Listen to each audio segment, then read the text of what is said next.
El éxito de Donald Trump, como el Brexit en el Reino Unido, o la victoria del no en Colombia, significa primero una nueva estrepitosa derrota de los grandes medios dominantes y de los institutos de sondeo y de las encuestas de opinión. Pero significa también que toda la arquitectura mundial establecida al final de la Segunda Guerra Mundial se ve ahora trastocada y se derrumba.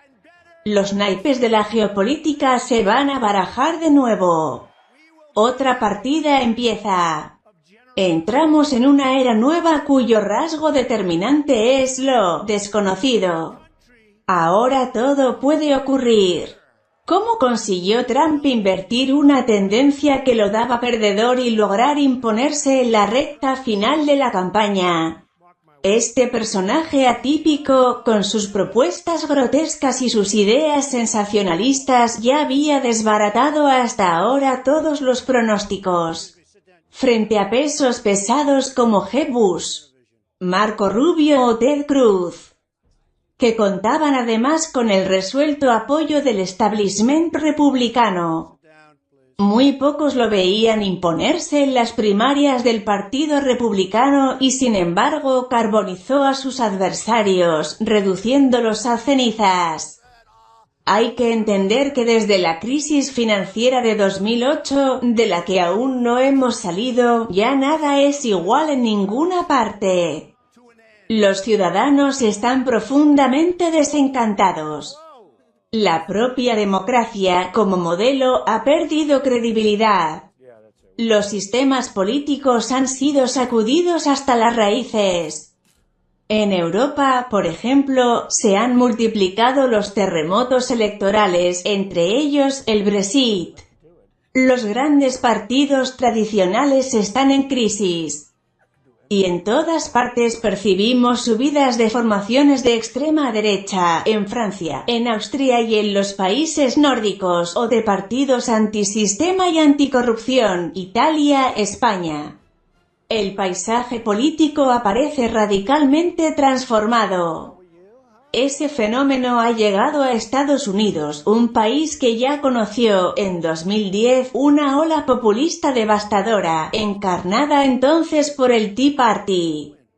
La irrupción del multimillonario Donald Trump en la Casa Blanca prolonga aquello y constituye una revolución electoral que ningún analista supo prever. Aunque pervive en apariencias la vieja bicefalia entre demócratas y republicanos, la victoria de un candidato tan heterodoxo como Trump constituye un verdadero seísmo. Su estilo directo, populacero, y su mensaje maniqueo y reduccionista, apelando a los bajos instintos de ciertos sectores de la sociedad, muy distinto del tono habitual de los políticos estadounidenses, le ha conferido un carácter de autenticidad a ojos del sector más decepcionado del electorado de la derecha. Para muchos electores irritados por lo políticamente correcto, que creen que ya no se puede decir lo que se piensa so pena de ser acusado de racista. La palabra libre de Trump sobre los latinos, los inmigrantes o los musulmanes es percibida como un auténtico desahogo. A ese respecto, el candidato republicano ha sabido interpretar lo que podríamos llamar la rebelión de las bases.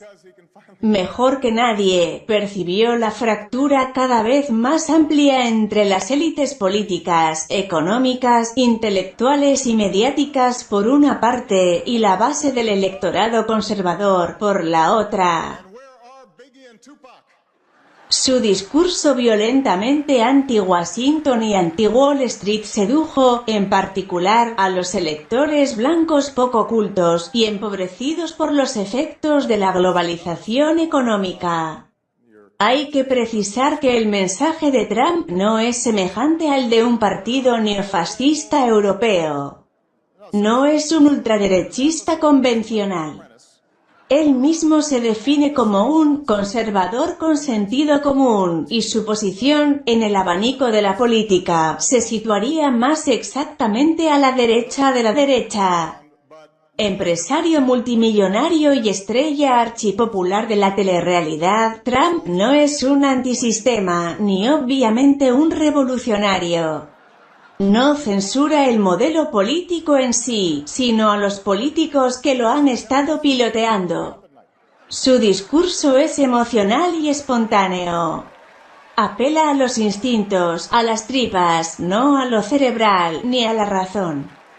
Habla para esa parte del pueblo estadounidense entre la cual ha empezado a cundir el desánimo y el descontento. Se dirige a la gente que está cansada de la vieja política, de la casta. Y promete inyectar honestidad en el sistema, renovar nombres, rostros y actitudes. Los medios han dado gran difusión a algunas de sus declaraciones y propuestas más odiosas, patafísicas o ubuescas. Recordemos, por ejemplo, su afirmación de que todos los inmigrantes ilegales mexicanos son corruptos, delincuentes y violadores. O su proyecto de expulsar a los 11 millones de inmigrantes ilegales latinos a quienes quiere meter en autobuses y expulsar del país, mandándoles a México. O su propuesta, inspirada en Juego de Tronos, de construir un muro fronterizo de 3.145 kilómetros a lo largo de valles, montañas y desiertos, para impedir la entrada de inmigrantes latinoamericanos y cuyo presupuesto de $21.000 millones sería financiado por el gobierno de México. En ese mismo orden de ideas, también anunció que prohibiría la entrada a todos los inmigrantes musulmanes y atacó con vehemencia a los padres de un militar estadounidense de confesión musulmana, Humayun Khan, muerto en combate en 2004 en Irak. También su afirmación de que el matrimonio tradicional, formado por un hombre y una mujer, es la base de una sociedad libre, y su crítica a la decisión del Tribunal Supremo de considerar que el matrimonio entre personas del mismo sexo es un derecho constitucional. Trump apoya las llamadas leyes de libertad religiosa impulsadas por los conservadores en varios estados para denegar servicios a las personas LGTB, sin olvidar sus declaraciones sobre el engaño del cambio climático que, según Trump, es un concepto creado por y para los chinos para hacer que el sector manufacturero estadounidense pierda competitividad. Este catálogo de necedades horripilantes y detestables ha sido, repito, masivamente difundido por los medios dominantes no solo en Estados Unidos sino en el resto del mundo. Y la principal pregunta que mucha gente se hacía era: ¿cómo es posible que un personaje con tan lamentables ideas consiga una audiencia tan considerable entre los electores estadounidenses que, obviamente, no pueden estar todos lobotomizados? Algo no cuadraba. Para responder a esa pregunta tuvimos que hendir la muralla informativa y analizar más de cerca el programa completo del candidato republicano y descubrir los 7 puntos fundamentales que defiende, silenciados por los grandes medios. 1. Los periodistas no le perdonan, en primer lugar, que ataque de frente al poder mediático. Le reprochan que constantemente anime al público en sus mítines a abuchear a los deshonestos medios. Trump suele afirmar: no estoy compitiendo contra Hillary Clinton, estoy compitiendo contra los corruptos medios de comunicación. En un tuit reciente, por ejemplo, escribió: si los repugnantes y corruptos medios me cubrieran de forma honesta y no inyectaran significados falsos a las palabras que digo, estaría ganando a Hillary por un 20%. Por considerar injusta o sesgada la cobertura mediática. El candidato republicano no dudó en retirar las credenciales de prensa para cubrir sus actos de campaña a varios medios importantes, entre otros: The Washington Post, Politico, Huffington Post y BuzzFeed. Y hasta se ha atrevido a atacar a Fox News, la gran cadena del derechismo panfletario, a pesar de que lo apoya a fondo como candidato favorito. 2. Otra razón por la que los grandes medios atacaron con saña a Trump es porque denuncia la globalización económica, convencido de que ésta ha acabado con la clase media. Según él, la economía globalizada está fallando cada vez a más gente. Y recuerda que, en los últimos 15 años, en Estados Unidos, más de 60.000 fábricas tuvieron que cerrar y casi 5 millones de empleos industriales bien pagados desaparecieron. 3. Es un ferviente proteccionista. Propone aumentar las tasas sobre todos los productos importados. Vamos a recuperar el control del país, haremos que Estados Unidos vuelva a ser un gran país, suele afirmar, retomando su eslogan de campaña. Partidario del Brexit, Donald Trump ha develado que, una vez elegido presidente, tratará de sacar a EU del Tratado de Libre Comercio de América del Norte, NAFTA por sus siglas en inglés. También arremetió contra el Acuerdo de Asociación Transpacífico, TPP por sus siglas en inglés, y aseguró que, de alcanzar la presidencia, sacará al país del mismo. El TPP sería un golpe mortal para la industria manufacturera de Estados Unidos. En regiones como el Rust Belt, el cinturón del óxido del noreste, donde las deslocalizaciones y el cierre de fábricas manufactureras dejaron altos niveles de desempleo y de pobreza, este mensaje de Trump está calando hondo. 4. Así como su rechazo de los recortes neoliberales en materia de seguridad social. Muchos electores republicanos, víctimas de la crisis económica del 2008 o que tienen más de 65 años, necesitan beneficiarse de la Social Security, jubilación, y del Medicare, seguro de salud que desarrolló el presidente Barack Obama y que otros líderes republicanos desean suprimir. Trump ha prometido no tocar a estos avances sociales, bajar el precio de los medicamentos, ayudar a resolver los problemas de los sin techo, reformar la fiscalidad de los pequeños contribuyentes y suprimir el impuesto federal que afecta a 73 millones de hogares modestos. 5. Contra la arrogancia de Wall Street. Trump propone aumentar significativamente los impuestos de los corredores de hedge funds que ganan fortunas y apoya el restablecimiento de la ley Glass-Steagall, aprobada en 1933, en plena depresión. Esta ley separó la banca tradicional de la banca de inversiones con el objetivo de evitar que la primera pudiera hacer inversiones de alto riesgo. Obviamente, todo el sector financiero se opone absolutamente al restablecimiento de esta medida. 6. En política internacional, Trump quiere establecer una alianza con Rusia para combatir con eficacia a la organización Estado Islámico, ISIS por sus siglas en inglés. Aunque para ello Washington tenga que reconocer la anexión de Crimea por Moscú.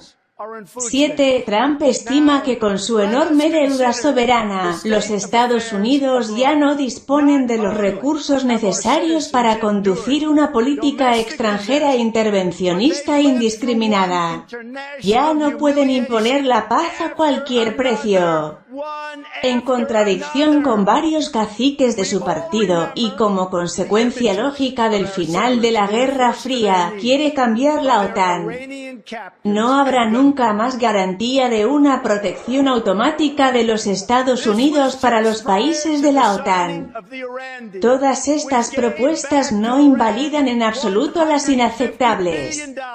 odiosas y a veces nauseabundas declaraciones del candidato republicano difundidas a bombo y platillo por los grandes medios dominantes. Pero sí explican mejor el porqué de su éxito. En 1980, la inesperada victoria de Ronald Reagan a la presidencia de Estados Unidos había hecho entrar el planeta en un ciclo de 40 años de neoliberalismo y de globalización financiera. La victoria hoy de Donald Trump puede hacernos entrar en un nuevo ciclo geopolítico cuya peligrosa característica ideológica principal que vemos surgir por todas partes y en particular en Francia con Marine Le Pen es el autoritarismo identitario. Un mundo se derrumba pues, y da vértigo.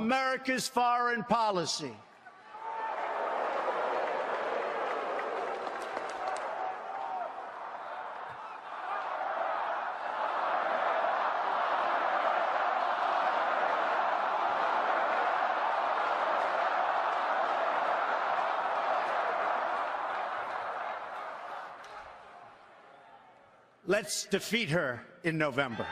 Okay?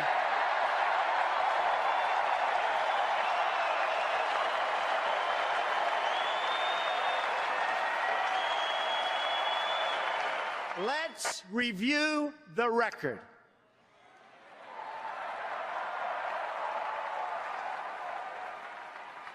In 2009, pre-Hillary, ISIS was not even on the map. Libya was stable, Egypt was peaceful, Iraq was seeing and really a big reduction in violence, Iran was being choked by sanctions, Syria was somewhat under control. After 4 years of Hillary Clinton, what do we have? ISIS has spread across the region and the entire world. Libya is in ruins, and our ambassador and his staff were left helpless to die at the hands of savage killers. Egypt was turned over to the radical Muslim Brotherhood, forcing the military to retake control. Iraq is in chaos. Iran is on the path to nuclear weapons. Syria is engulfed in a civil war, and a refugee crisis now threatens the West. After 15 years of wars in the Middle East, after trillions of dollars spent and thousands of lives lost, the situation is worse than it has ever been before. This is the legacy of Hillary Clinton: death, destruction, terrorism, and weakness.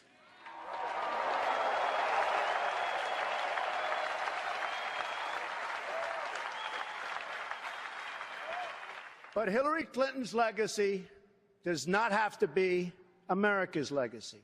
The problems we face now, poverty and violence at home, war and destruction abroad, will last only as long as we continue relying on the same politicians who created them in the first place.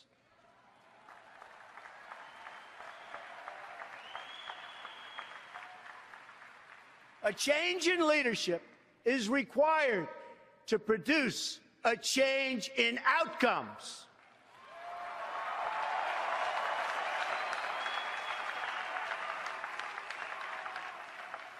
Tonight, I will share with you my plan for Action for America. The most important difference between our plan and that of our opponent is that our plan will put America first.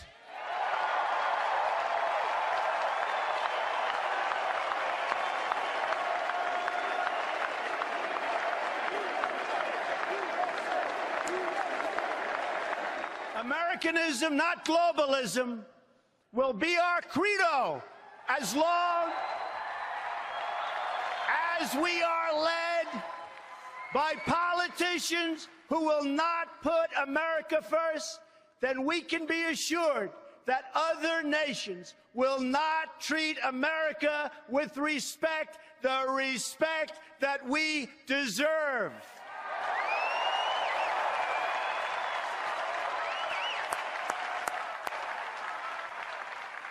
The American people will come first once again.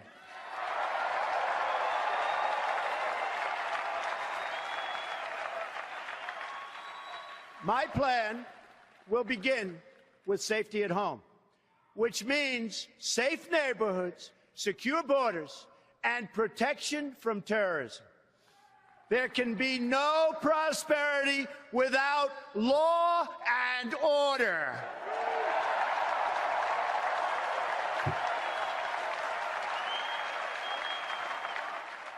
On the economy, I will outline reforms to add millions of new jobs and trillions in new wealth that can be used to rebuild America. A number of these reforms that I will outline tonight will be opposed by some of our nation's most powerful special interests.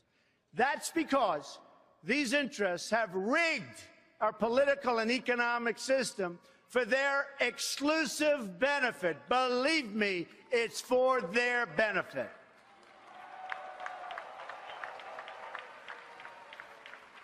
Big business, elite media, and major donors are lining up behind the campaign of my opponent because they know she will keep our rigged system in place.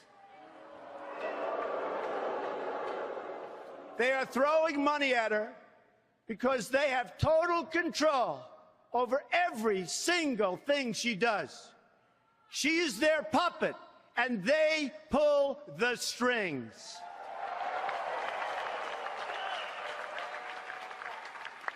That is why Hillary Clinton's message is that things will never change, never ever.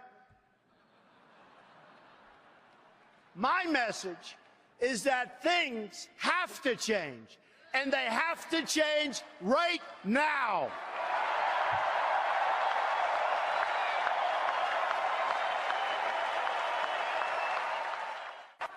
Every day, I wake up determined to deliver a better life for the people all across this nation that have been ignored, neglected, and abandoned. I have visited the laid-off factory workers and the communities crushed by our horrible and unfair trade deals. These are the forgotten men and women of our country, and they are forgotten, but they're not going to be forgotten long.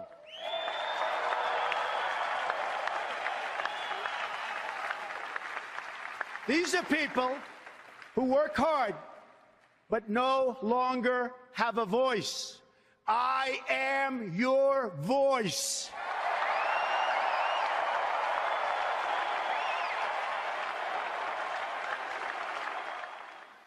I have embraced crying mothers who have lost their children because our politicians put their personal agendas before the national good.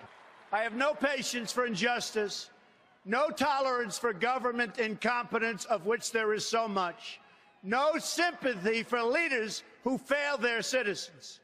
When innocent people suffer because our political system lacks the will or the courage or the basic decency to enforce our laws, or still worse, has sold out to some corporate lobbyist for cash, I am not able to look the other way, and I won't look the other way.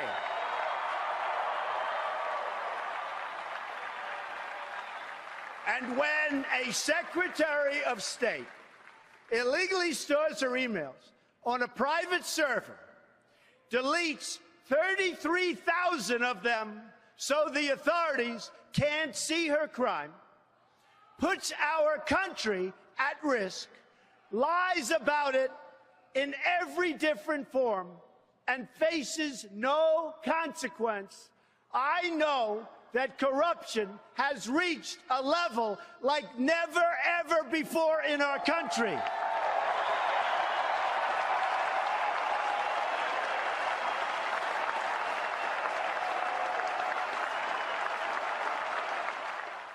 When the FBI director says that the Secretary of State was extremely careless and negligent in handling our classified secrets. I also know that these terms are minor compared to what she actually did. They were just used to save her from facing justice for her terrible, terrible crimes.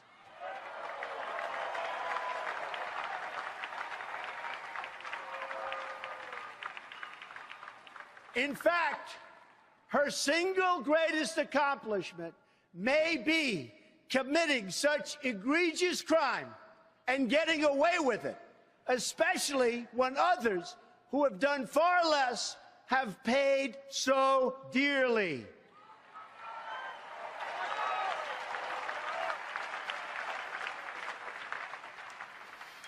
When that same Secretary of State rakes in millions and millions of dollars trading access and favors to special interests and foreign powers, I know the time for action has come.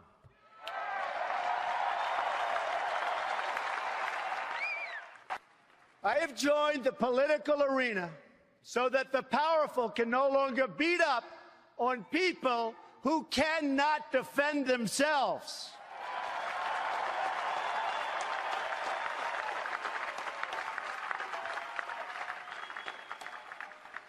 Nobody knows the system better than me.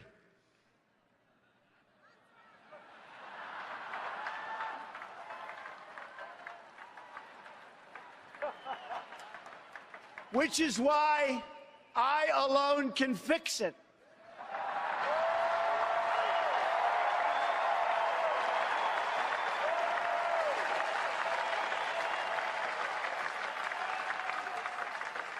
I have seen firsthand how the system is rigged against our citizens, just like it was rigged against Bernie Sanders. He never had a chance, never had a chance. But his supporters will join our movement because we will fix his biggest single issue, trade deals that strip our country of its jobs and strip us of our wealth as a country.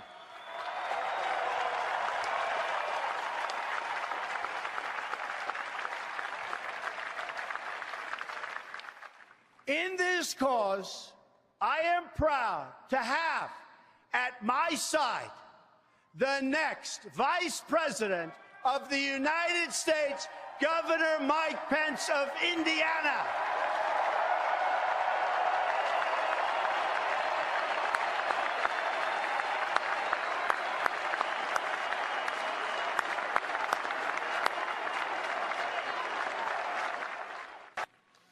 The irresponsible rhetoric of our president, who has used the pulpit of the presidency to divide us by race and color, has made America a more dangerous environment than, frankly, I have ever seen and anybody in this room has ever watched or seen. This administration has failed America's inner cities.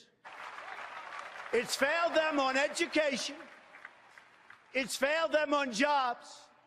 It's failed them in crime.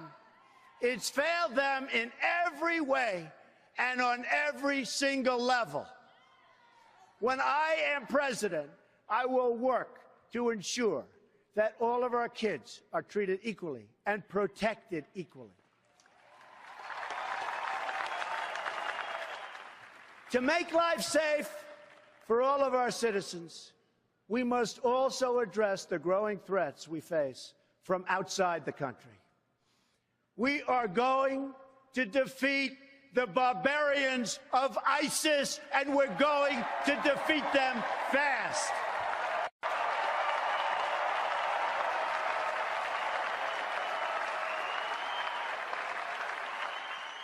Once again, France is the victim of brutal Islamic terrorism. Men, women, and children viciously mowed down, lives ruined, families ripped apart, a nation in mourning. We must abandon the failed policy of nation building and regime change that Hillary Clinton pushed in Iraq, in Libya, in Egypt, and in Syria. Instead, we must work with all of our allies who share our goal of destroying ISIS and stamping out Islamic terrorism, and doing it now, doing it quickly. We're going to win. We're going to win fast.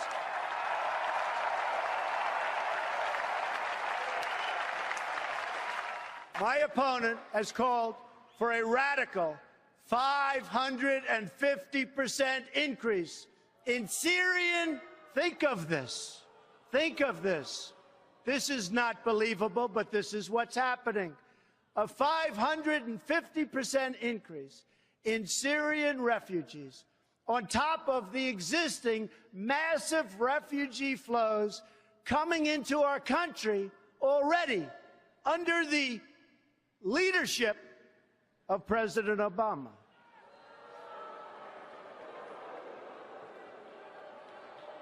She proposes this despite the fact that there's no way to screen these refugees in order to find out who they are or where they come from. I only want to admit individuals into our country who will support our values and love our people.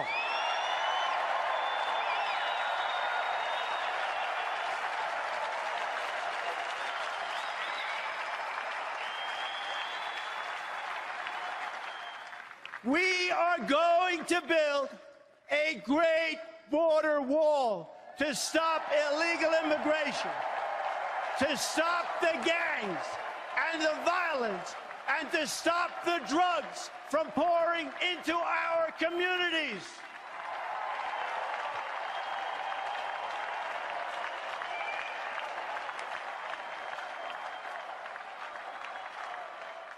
On January 20th of 2017, the day I take the oath of office,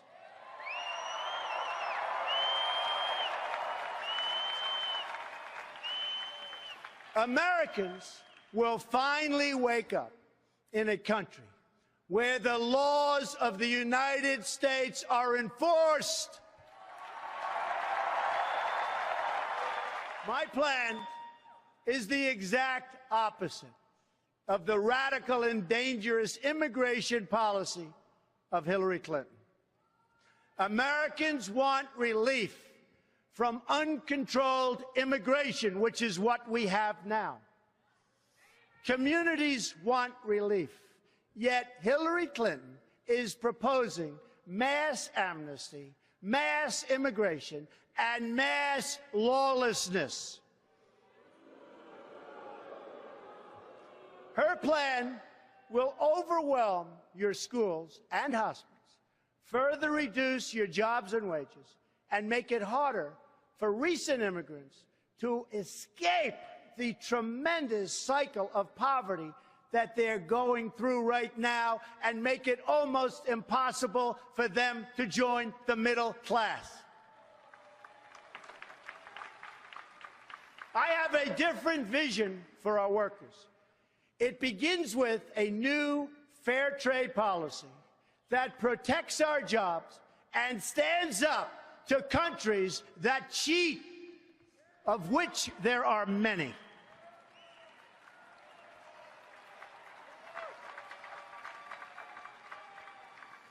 It's been a signature message of my campaign from day one, and it will be a signature feature of my presidency from the moment I take the oath of office.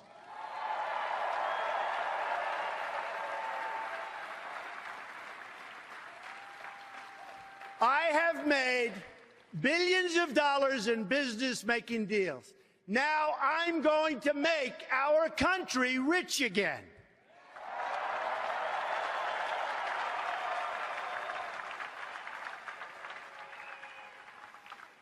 Using the greatest business people in the world which our country has.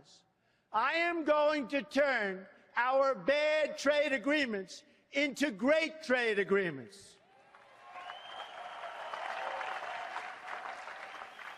America has lost nearly 1/3 of its manufacturing jobs since 1997, following the enactment of disastrous trade deals supported by Bill and Hillary Clinton. Remember, it was Bill Clinton who signed NAFTA, one of the worst economic deals ever made by our country or, frankly, any other country. Never, ever again.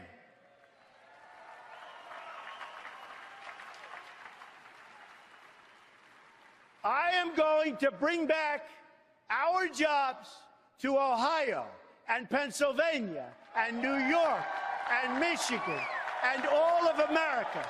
And I am not going to let companies move to other countries, firing their employees along the way without consequence. Not going to happen anymore.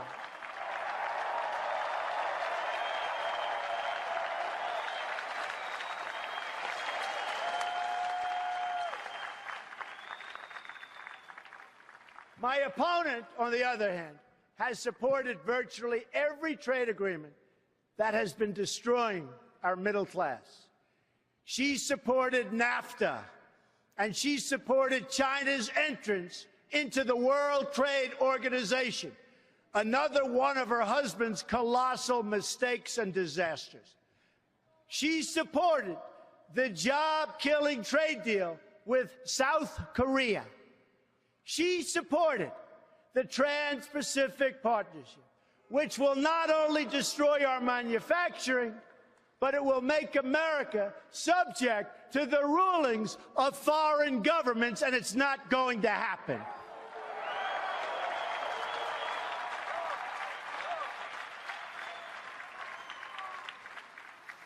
I pledge to never sign any trade agreement that hurts our workers or that diminishes our freedom and our independence. We will never, ever sign bad trade deals. America first. Again, America first.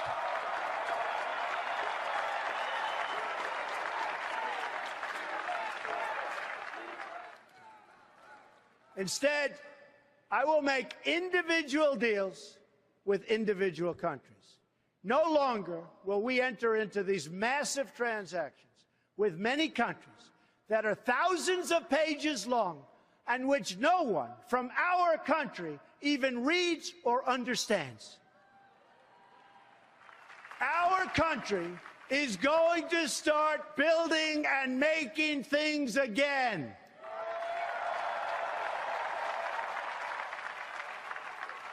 Next comes the reform of our tax laws, regulations, and energy rules. While Hillary Clinton plans a massive, and I mean massive, tax increase, I have proposed the largest tax reduction of any candidate who has run for president this year, Democrat or Republican.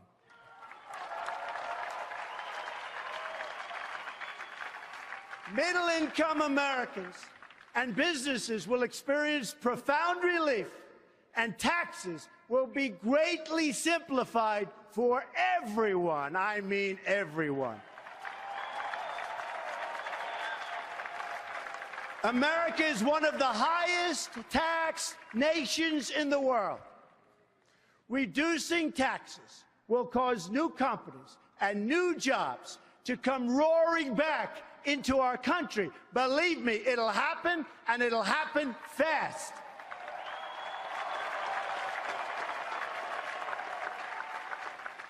Then we're going to deal with the issue of regulation, one of the greatest job killers of them all. Excessive regulation is costing our country as much as $2 trillion a year, and we will end it very, very quickly.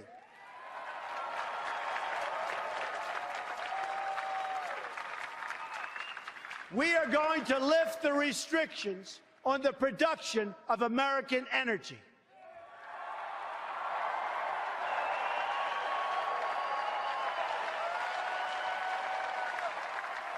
This will produce more than $20 trillion in job-creating economic activity over the next 4 decades.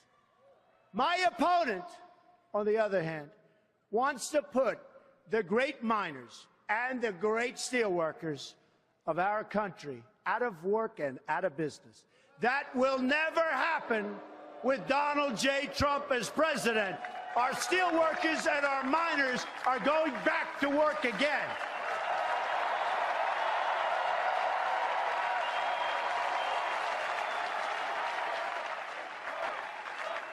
With these new economic policy, trillions and trillions of dollars will start flowing into our country. This new wealth will improve the quality of life for all Americans. We will build the roads, highways, bridges, tunnels, airports, and the railways of tomorrow. This, in turn, will create millions of more jobs.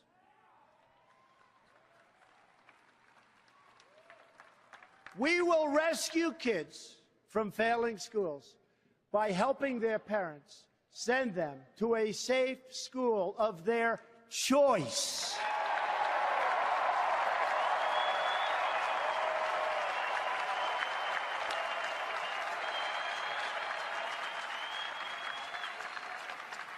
My opponent would rather protect bureaucrats than serve American children. And that's what she's doing, and that's what she's done.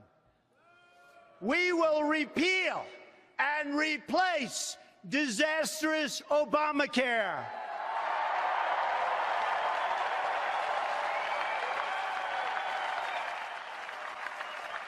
You will be able to choose your own doctor again.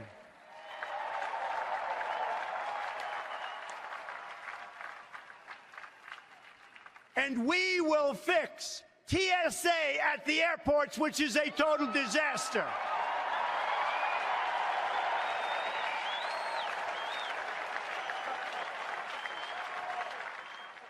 We will take care of our great veterans like they have never been taken care of before. My just-released 10-point plan has received tremendous veteran support. We will guarantee those who serve this country will be able to visit the doctor or hospital of their choice without waiting 5 days on a line and dying.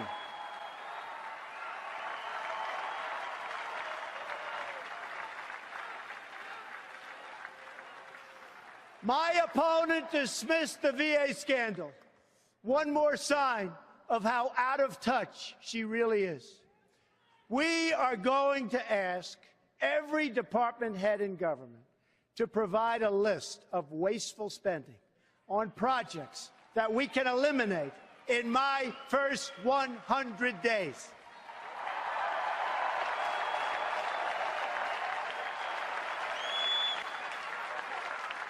The politicians have talked about this for years, but I'm going to do it.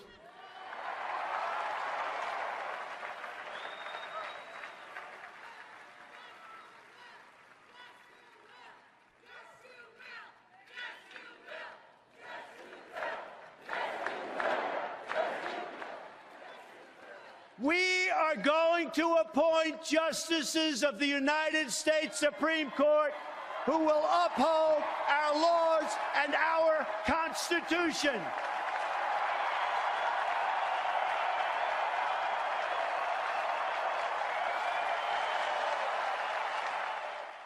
My opponent wants to essentially abolish the Second Amendment.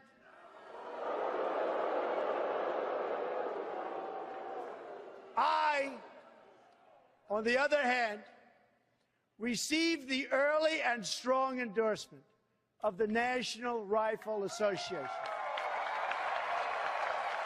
and will protect the right of all Americans to keep their families safe.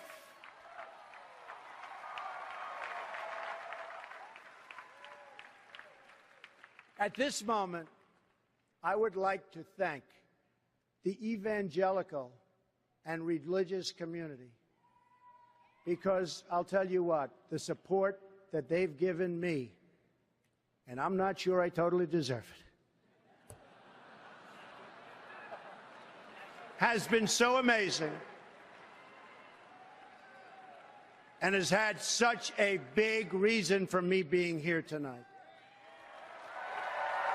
True, so true.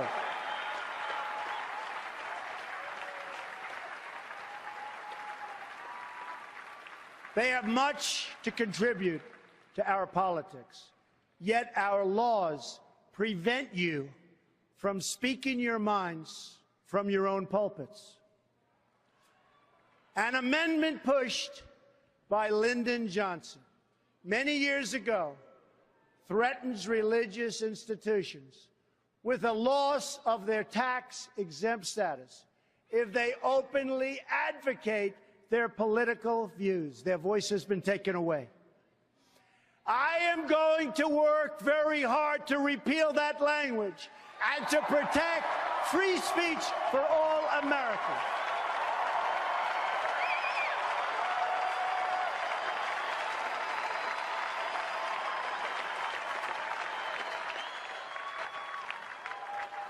We can accomplish these great things and so much more. All we need to do is start believing in ourselves and in our country again. Start believing.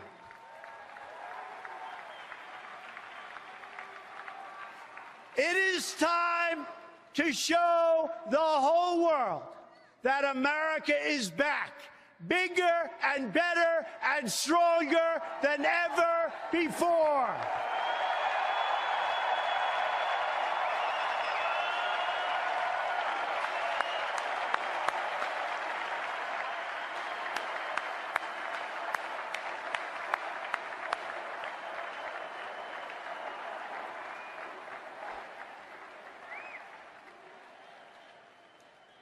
In this journey, I'm so lucky to have at my side my wife, Melania, and my wonderful children, Don, Ivanka, Eric, Tiffany, and Barron. You will always be my greatest source of pride and joy. And by the way, Melania and Ivanka, did they do a job?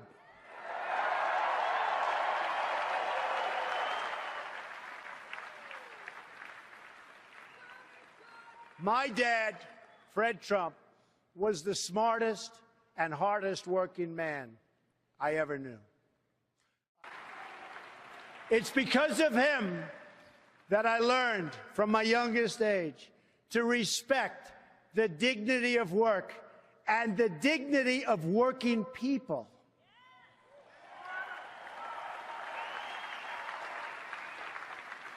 He was a guy most comfortable in the company of bricklayers and carpenters and electricians.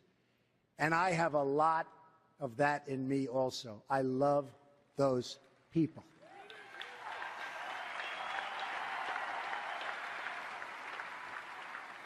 Then there's my mother, Mary. She was strong, but also warm and fair-minded. She was a truly great mother. She was also one of the most honest and charitable people that I have ever known, and a great, great judge of character. She could pick them out from anywhere. To my sisters, Mary Ann and Elizabeth, my brother, Robert, and my late brother, Fred, I will always give you my love. You are most special to me.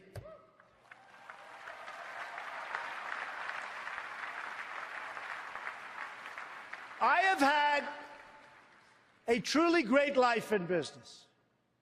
But now, my sole and exclusive mission is to go to work for our country to go to work for you. It's time to deliver a victory for the American people. We don't win anymore, but we are going to start winning again.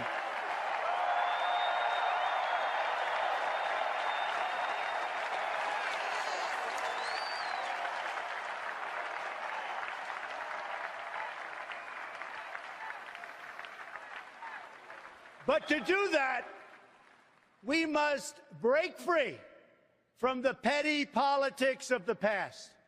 America is a nation of believers, dreamers, and strivers that is being led by a group of censors, critics, and cynics. Remember, all of the people telling you you can't have the country you want are the same people that wouldn't stand. They said Trump doesn't have a chance of being here tonight. Not a chance. The same people. Oh, we love defeating those people, don't we? Don't we love defeating those people? Love it, love it, love it.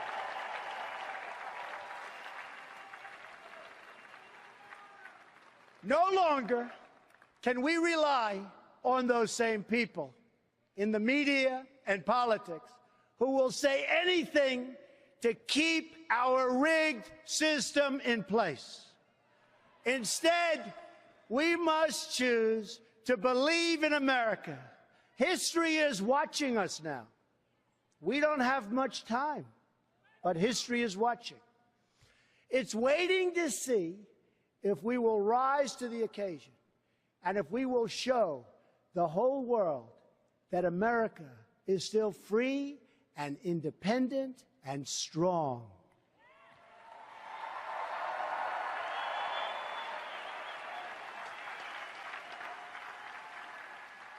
I am asking for your support tonight so that I can be your champion in the White House. And I will be your champion.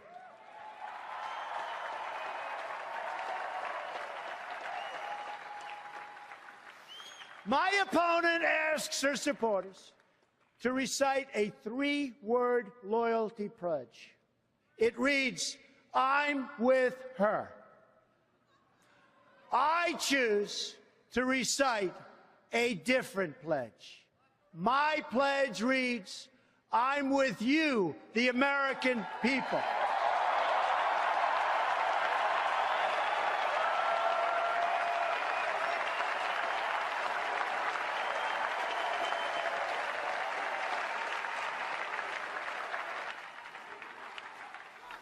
I am your voice.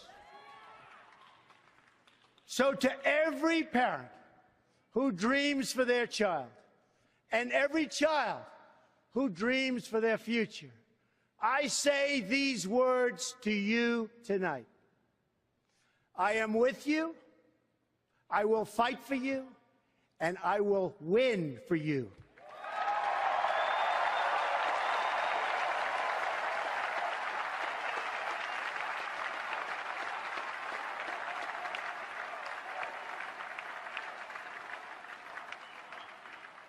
To all Americans tonight, in all of our cities and in all of our towns, I make this promise. We will make America strong again. We will make America proud again. We will make America safe again. And we will make America great again.